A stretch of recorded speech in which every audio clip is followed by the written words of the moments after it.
What the nutsack is this beast that looks a bit like an industrial washing machine of some kind? Why, it's Hologram Time Traveler, developed by Virtual Image Productions and manufactured by Sega in 1991. It was a Laserdisc-based system that was not only the self-proclaimed world's first holographic arcade game, but was supposed to revolutionize arcades forever.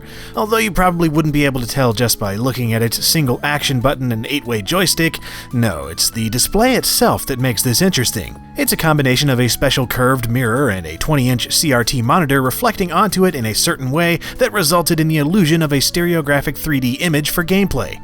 The mirror itself is what you actually look at, and underneath the control panel is where you'll find the CRT, which displays the Laserdisc video flipped around so you can see it properly. It's a unique effect that the camera doesn't do justice, but basically the full motion video appears to kind of float in front of you like the holograms from Star Wars.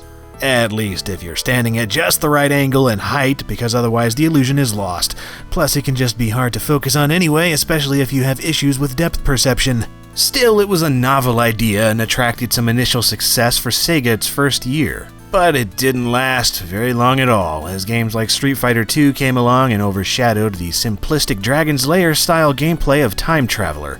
In fact, as a result, Sega released a conversion kit for the game that made it into a fighting game called Holosseum, but it was too little too late.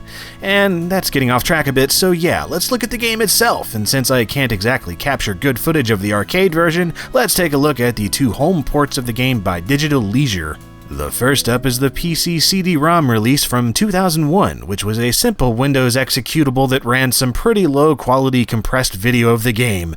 It sucks. Screw this. Next is the DVD version, also by Digital Leisure from 2001, and this is more like it. It's got DVD quality video and 3D glasses to simulate some kind of stereographic look, and it's playable in any DVD player. So, from the menu, you can choose to play a 2D or 3D game, but the 3D one you may as well skip over because all it does is add a silly-looking red and blue overlay and it doesn't look like anything I'd care to look at for any length of time.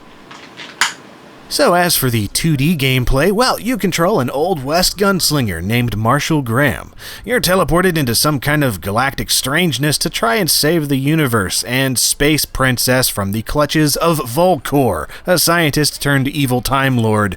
Why some cowboy from the 19th century was chosen to travel across time and save the freaking universe, I don't know. You'd think if they could pick anyone from any time, they'd get someone with something more than a 6-shooter for a weapon, but whatever. You are our last hope to defeat Volcor. You can choose to do a tutorial first or play the game right away, but really no money is at stake here. It's not an arcade, so I'd just jump into the main game because the tutorial really doesn't teach you much. It's the same thing anyway. Time Traveler was actually designed by Dragon's Lair creator Rick Dyer, so it's no surprise that the gameplay is practically identical. You'll be presented with a scene and have to find out how to survive it by pressing a direction on the joystick and/or pressing the action button at the exact time the game wants you to. If you succeed enough times, you move on to a map screen and choose from 7 time periods to play. You've got a handful of lives to use up, but you also have several time reversal cubes, which can be earned and bought at the trader. Welcome, adventurer. Would you like to buy some time reversal cubes? Thank you. Ooh, you're welcome. At least that's how it is in this DVD version. You had to insert more credits for cubes in the arcade game.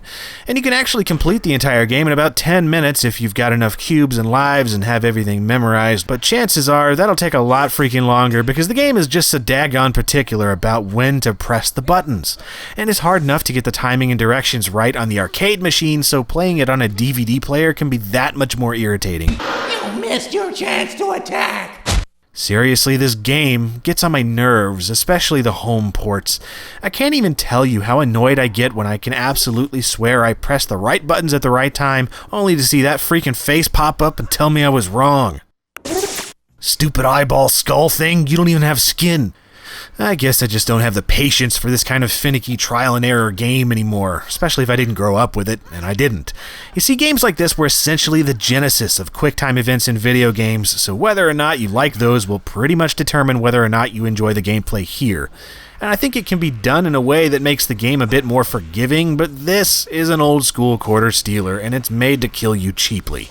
And while Dragon's Lair is more or less the same kind of thing, I do like Dragon's Lair for the Don Bluth animation and the absurdity of the situations Dirk the Daring finds himself in, but I'm really not a big fan of Hologram Time Traveler's look, characters, or anything else other than the weird holographic display of the arcade game. So when I take that away and bring it home, all I'm left with is a basic FMV QuickTime event game that's just kind of okay.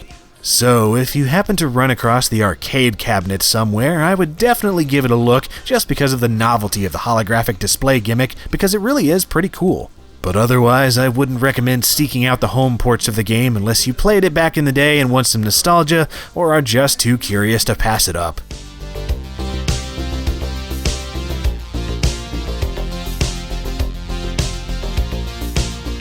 Want to see more arcade game reviews? Click some stuff to see some things. Or subscribe to be notified when crap happens. And as always, thanks for watching.